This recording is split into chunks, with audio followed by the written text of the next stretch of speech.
Welcome to the Insurance Agents and Brokers Podcast.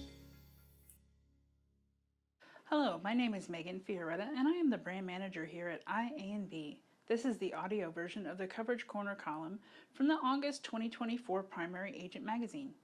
It is entitled, Rental Cars Revisited.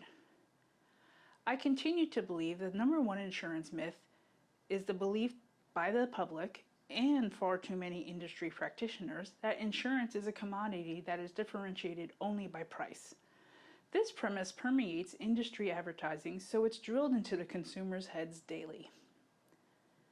But if there is a close second place, it's the advice all too often given by consumer media that drivers don't need to buy the loss damage waiver or LDW when renting a car because their auto insurance already covers damage to the rental vehicle.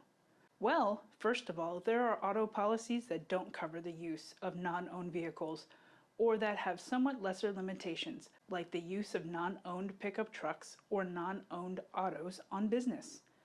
Absent that, there are still reasons why I almost always recommend the purchase of the LDW. The following are my top 10 reasons to buy the rental car LDW with the proviso that there may be state-specific exceptions in some cases. Number 1, loss valuation. An ISO personal auto policy, or PAP, covers the lesser of the actual cash value, ACV, or the amount necessary to repair or replace the damaged property. Rental agreements usually impose a contractual requirement to reimburse the rental agency for the full value of the vehicle, whatever that is, and it is quite possibly something different than the ACV. The PAP also has a betterment clause that may reduce payment.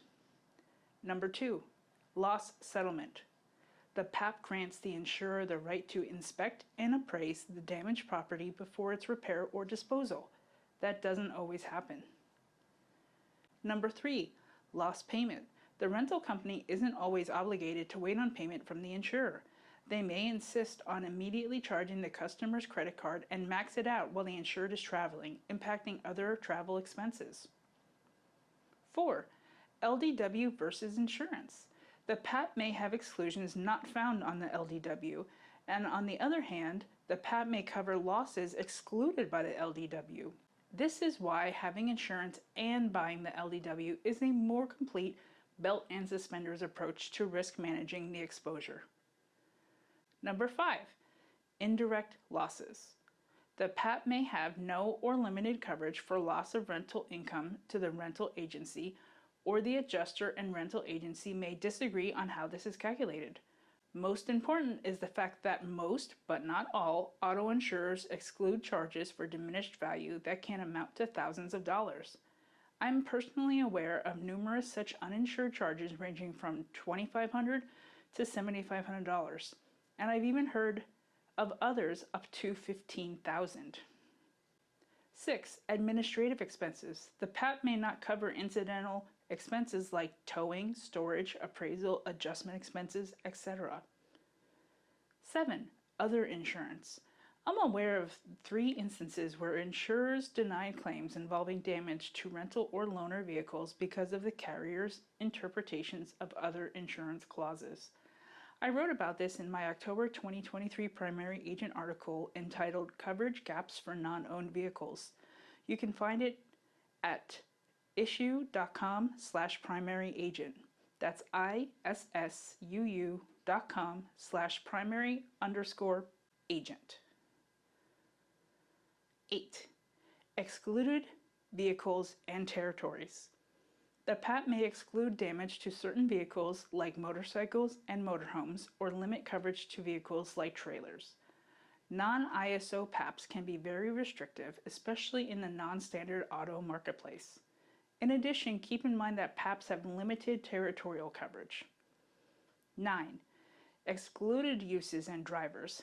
PAPs have limitations on coverage for some uses, such as transportation of people or property for a fee, or have driver exclusion endorsements, or limitations to specific operators, or not cover valet parking.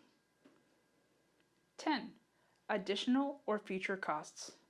The PAP will have a deductible that can be sizable, and accidents may result in future premium surcharges or loss of credits. Keep in mind that rental cars are often vehicles with which drivers are not familiar, and they may be operating these vehicles in unfamiliar areas with variable weather conditions, possibly increasing the risk of accident.